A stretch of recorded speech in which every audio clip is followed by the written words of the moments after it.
Hi, I'm Robin Boyce for City Corner. Today we're going to do a follow-up on the Gas Mart situation that happened around July 24th. Come on back, we've got some more information for you.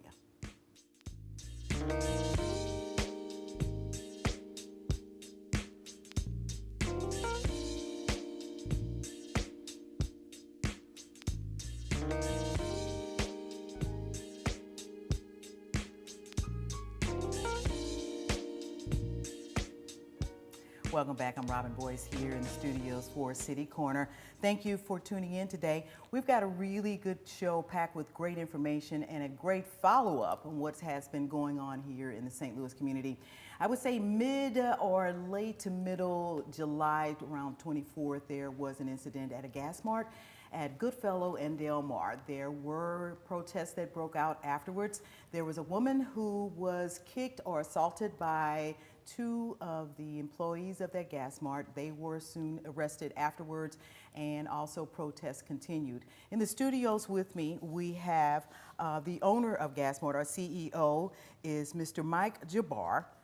Also the operations manager, Ms. Jahani Jabbar, and also a community resident and person who's been involved with working with everyone in the community and the protesters, Mr. Khatib Wahid. Khatib, you've always been involved in making sure things were moving smoothly in the community. You've been involved for years in making things right. I saw you at a recent community meeting where residents came together in the 26th Ward. That's a part of the city of St. Louis, that ward, where you were able to bring some calm to the situation with reference to information. Tell us right now where everything is from the community point of view. Well, I think things are still evolving, and Robin, I want to thank you for this opportunity. Let me just give some quick context. I think it's really important for the viewing audience to know that had it not been for the role of the activists in that community, we may not be getting to a point where we're getting better understanding. So they played a significant role in how they responded to the concerns. And we asked the activists to come on, and Yes, they could not right, make it, so, right. yeah. And so I've been involved at that point in several meetings that involved Mr. Jabbar and Tahani and Pastor Gray, who's been working with the activists, Yes. as well as the alderman for the ward, Frank Williamson, and the committee woman and State Senator Carla May. And our purpose was to help give some direction to the concerns that were being expressed, recognizing that our voices were not the only voices, maybe not even the most important voices, but knowing that the two individuals that I mentioned, Alderman Williamson and now State Senator Carla May, they are the elected officials of that 26th Ward. And so their involvement, I think, was very critical in helping to give some direction. And I did ask Alderman Williamson to come on, and yes. he said that he could not make it he as couldn't well. make it, right. So the conversation centered around presenting some concerns that on behalf of the activists, as well as residents in that ward, presenting those to the owners and his staff and family, and then getting that information back to a broader audience of residents in the 26th Ward, Yes. so that they knew the status of things, have some idea about the kinds of concessions that the co-owner and his staff have agreed to. And I would have to say that they've been very cordial, very involved, very amenable to the recommendations they've expressed on a number of occasions, their concerns about the incident. And so some of the things that were requested and are currently being either addressed or discussed about how to make them happen. One was the need we felt for what some people would call cultural competence, cultural sensitivity training.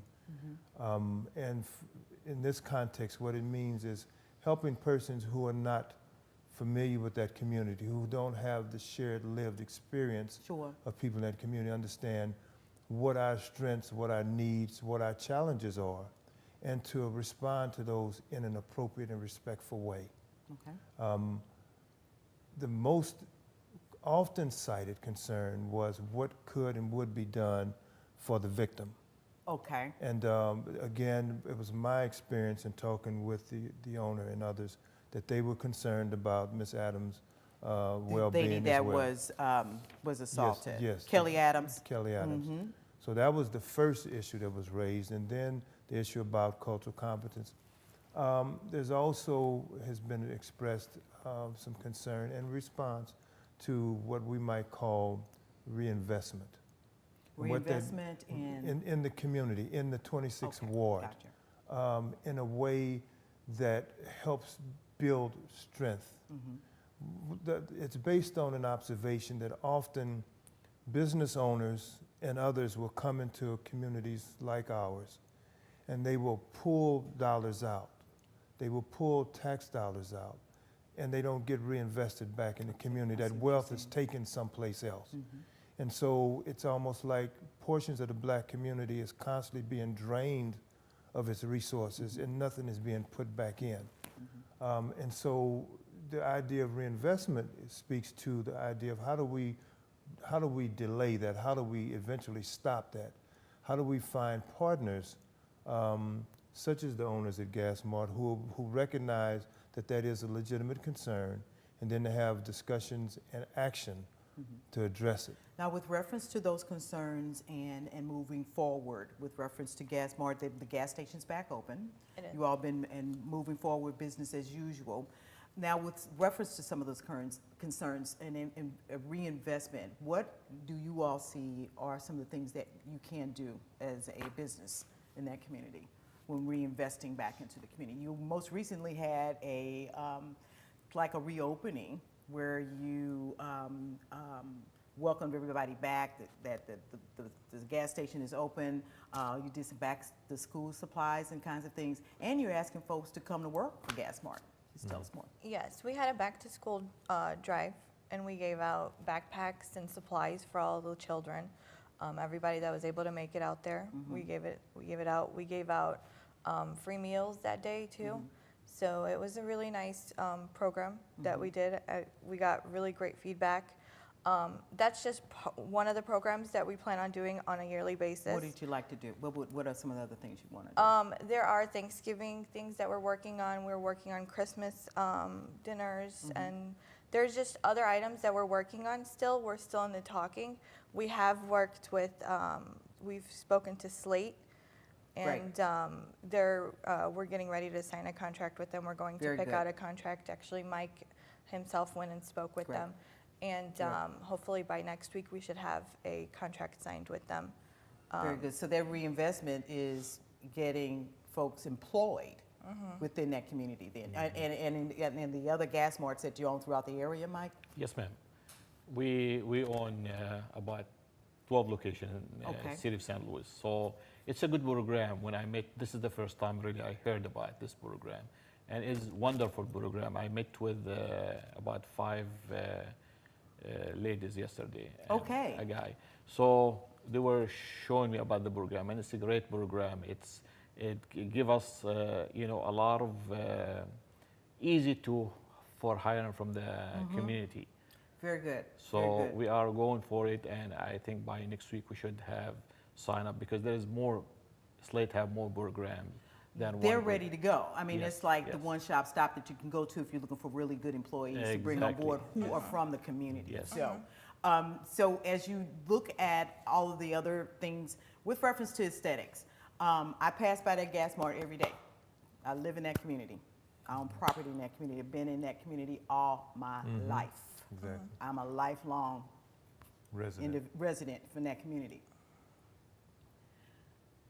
I used to go there to get my gas, but what bothered me and what bothers a lot of other residents in the area like me who live south of Del Mar there and off the Bolivar area, I mean, folks I grew up with in that community, it's one thing when we go in, and I guess this is a part of the working with reference to talking with people and how you approach folks.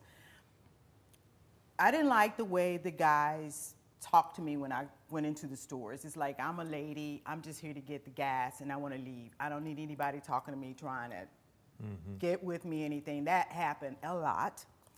Also, in going, if I didn't have to go in, I would swipe my card and just go. but then there's people hanging around who are coming and asking and needing and begging. I don't see that in other communities where you got folks hanging out and just doing that kind of thing. And just asking, just setting up those things to ask you, what are you going to do about those kinds of things? Because that was a lot of what I heard at that meeting and a lot of what I hear from our friends and neighbors who live in the community. Also, just the way the area looks. I go to other communities and the sidewalk is all clean and beautiful. The place smells great when you go inside. Were those things talked about in those meetings, and are those things going to change? They were definitely discussed. I think a couple of other requests, concerns, concessions that were asked to be addressed had to do with any products that would be sold that could be associated as drug paraphernalia. Okay, yeah, that was put out there. And also the appearance and/or some evidence that there might have been drug sales going on, not by the staff or the employees, but outside of the building. Sure. I can say as a resident there, I drive by there every day as well. It does look different. It does look cleaner. I've not seen since the meetings people congregating outside of there. So it kind of depends on, I guess, on the time of day. And then maybe you guys just need to be told, that that's what's going on and that's what's happening, because folks are looming over there on the side area next to the People's Health Center parking lot area. They're just hanging, and it's kind of like, then that's what we don't need. Right. We don't need that. And is that then the responsibility of Gas Mart? Is that on the community to make sure that kind of stuff stops? So what do we need to do here? Because there's folks from the community who are hanging out. Right. They have a need. They're doing business, however it is they've got to do business. They don't need to do it there. But so who's responsible? I think there are multiple responsibilities. Okay. I think it's the responsibility of the owner to keep the lot clear. I think it's the responsibility of the citizens and the residents to make them aware when it is not clear. Okay. I think it is a responsibility of the manager to have the kind of skill set to encourage people to leave, and if they can't get them to leave, to then call the police. Okay. So the responsibilities are not limited, and I know you're not saying that, they're not limited to one stakeholder. No. We all have a role to Exactly. play. And one of the requests that was made at the ward meeting was that, and I was talking with Mike about this before we came on, he said that they're working on it. Someone wanted to have posted in the store the manager's name, his picture, with a phone number, so that if there were concerns, if you and I drive by and we see something, we can call that number and say, I don't know if you're aware of it, but there's some people congregating on your lot. Okay, Now and at least doing something like that would yes. be a great resolution, and we've run out of time for this Yes. segment, but I thank you so much. I'd like to call you back on down the line to kind of follow up to find out how things are going over there. I thank you so much for coming on the bars. I really appreciate you. Khatib Waheed, thank you so much for coming on board. It's always a pleasure. And definitely, we will be right back. We've got more information concerning the Gas Mart follow-up here on City Corner.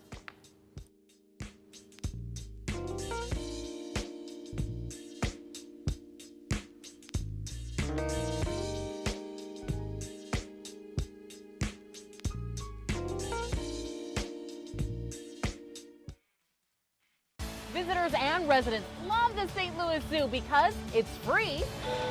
There's a train, a carousel, opportunities to make new friends, and plenty of fun learning experiences with the animals 363 days a year.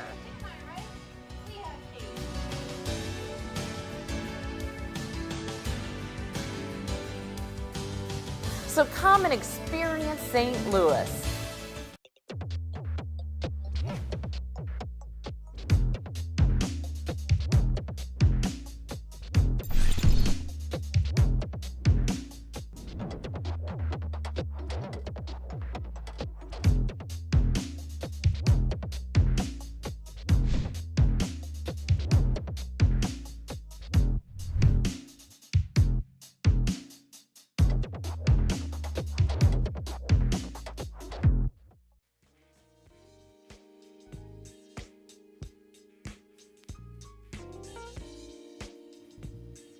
Welcome back to City Corner. I'm Robin Boyce, and in the studios with me right now is Miss Sandra Zambrano, who is the Assistant City Councilor for the City of St. Louis, and she oversees problem properties.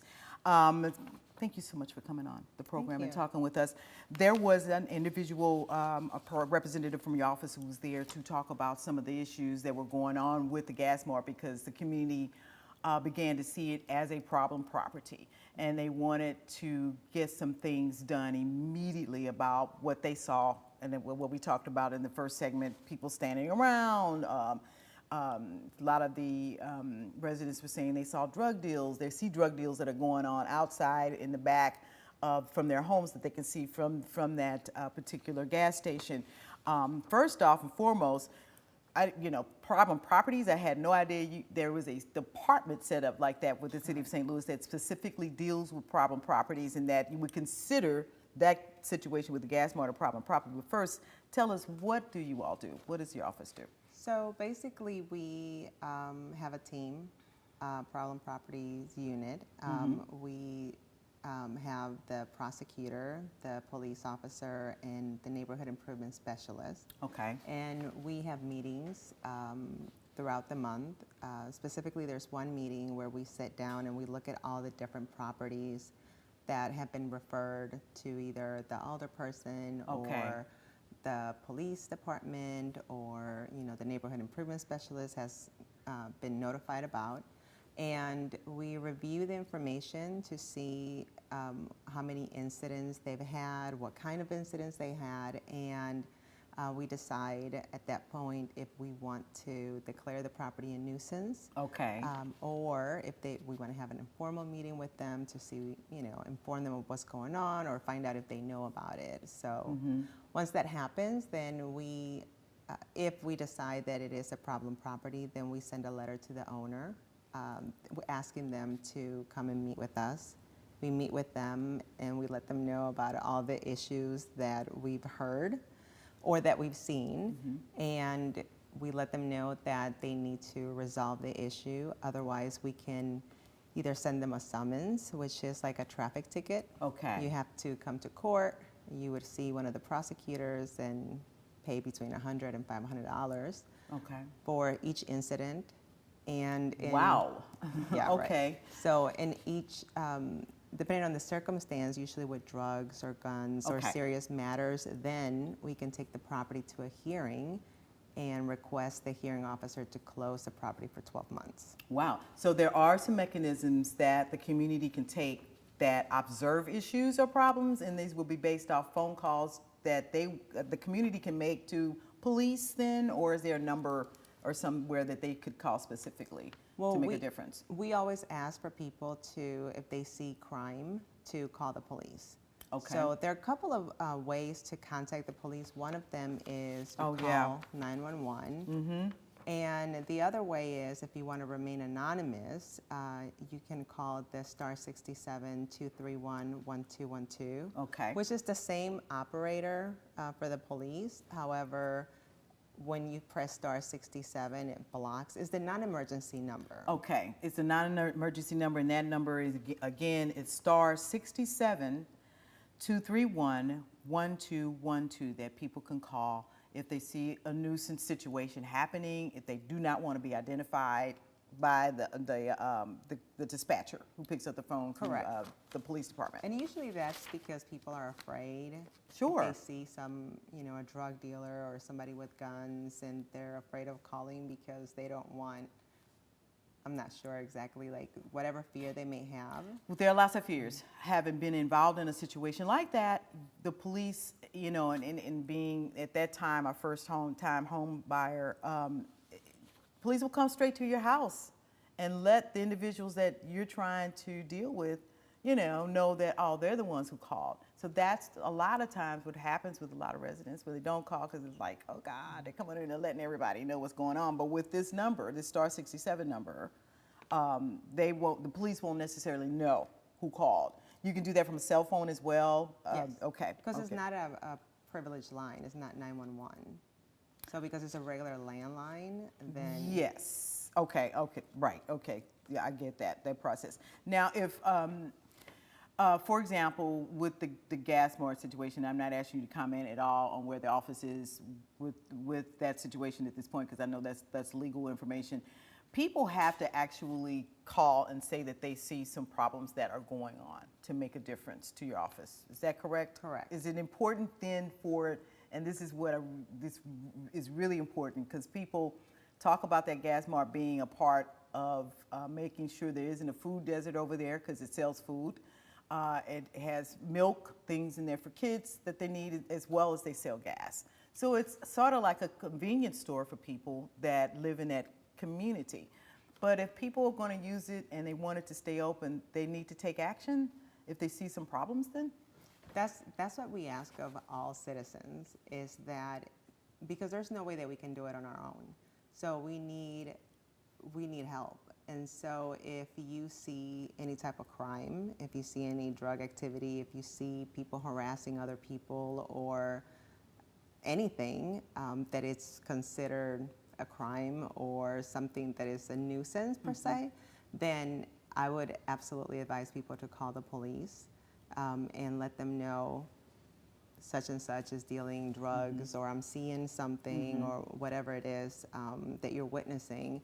And that call gets logged. Okay. So there's a record. So Okay. regardless of the outcome with the police, then there's still a call log, and we're able to review it. So when citizens call 911, it's important to give the address of where the incident is happening. Okay. Because So- if there's no okay. address, then we're not able to review, we don't know where it happened. Gotcha. So, and a lot of times people call and they'll give their own address. We recommend for people not to do that, Okay. because we want to know where the incident is happening. Okay. So you calling from your house, Right. saying, giving your address, Right. then that information is attached to your address. Right. What you want is for the information to be attached to whatever property, That you're wherever it's complaining about. Correct. Now, that's got to be a pretty tough job for you all to, and we got a lot of empty properties out here. I mean, what are some of the calls that you get with reference to properties living that are next door to a house, and everybody else has got their places looking really good, but you got this property next door? I mean, what are some of those kinds of calls like that you all have to deal with, or cases that you all have to deal with? Are you speaking in reference to the way that it looks or behavioral? Well, now that's a good question. Do you then deal with specifically behavior that people see, or the behavior of how owner treats a property and not keeping it up? Say, for example, I'm living next door to this huge, beautiful mansion-type building, which we have in that area over there, and it's not being taken care of, and we can't seem to find who this owner is. What kind of actions can you take there? So we usually have two different areas. So one of them, so I specifically deal with behavioral nuisance. So if you see drug deals, somebody beating on somebody else, or loud parties, or a lot of foot traffic, Okay. then there are specific prosecutors that deal with that. Okay. Then there's other prosecutors that deal with specifically if, I don't know, your gutter is falling and you've Okay. been cited. Right. Right. And then you get to go to court to address that. So there's different, it's in the same department, problem property, however, it's different prosecutors that handle that. Okay, it can sometimes be a hard job, isn't it? When you all have to go out and face angry. How do you, as attorneys who work in this office, deal with residents who are off the rails, rightfully so, because they probably called and called and called, or tried to solve this situation for themselves? But when you all get there, how do you deal with keeping the situation in a manner in which you can get something done, if you can, for those individuals, for the citizens? It depends. So if you have residents that are, so they're being complained about, right? And Okay. we get to bring them in and talk to them. A lot of times it's just like they didn't know. You know, we get people that they just they wanna be a good neighbor, however, they just don't know what they were supposed to do. Okay. Or that for example, like if my sister comes over and she gets drunk every weekend and is causing issues, and then the police come, making her aware Sure. that, well, you know, your sister, like at what point are we responsible for our actions? Okay. Right? So it's basically just personal responsibility and what is it that I can do? How can I control my area Got of you. living? I got you. So, and then there's other people that just really need a lot of resources. Exactly. You know, especially like kids under 17, and then, you know, women. We deal with like domestic violence, and you know, there's a lot of violence happening. Not necessarily in every place. However, when it does, is sometimes, I don't know, you can be heartbroken. It can to be, see that. yeah, for you to walk into a situation that's looking like it's almost impossible, but then it's your job to try to figure out how to fix those things. So when you say, for example, when you walk into a situation like that where it's domestic violence, kids are involved, resources are needed, do you call on some other agencies to come in and help those individuals out? Yeah, we have a bunch of resources where we can give. So it just depends. So if the person comes in, or if there's a landlord, right, that comes in and they are dealing with that, then we give him or her the resources. We have parental resources, mediation, several different pamphlets that we offer to them so that they can give to their tenant. So sometimes I imagine you and your team probably feel like your psychologists, your doctors, your mothers, your sisters, your brothers, and that you have to go out into this community and try to make a difference the best way you can with reference to all of the things that may be going on in it. But this is an office that people can come to and feel like they can get something done, you think? I think so. So we play several different roles because at the end of the day, we're prosecutors. Yes. Right? And so we have to, so it's almost like the carrot and stick. Right. Right? So But some people need to landlords- know this. Yeah.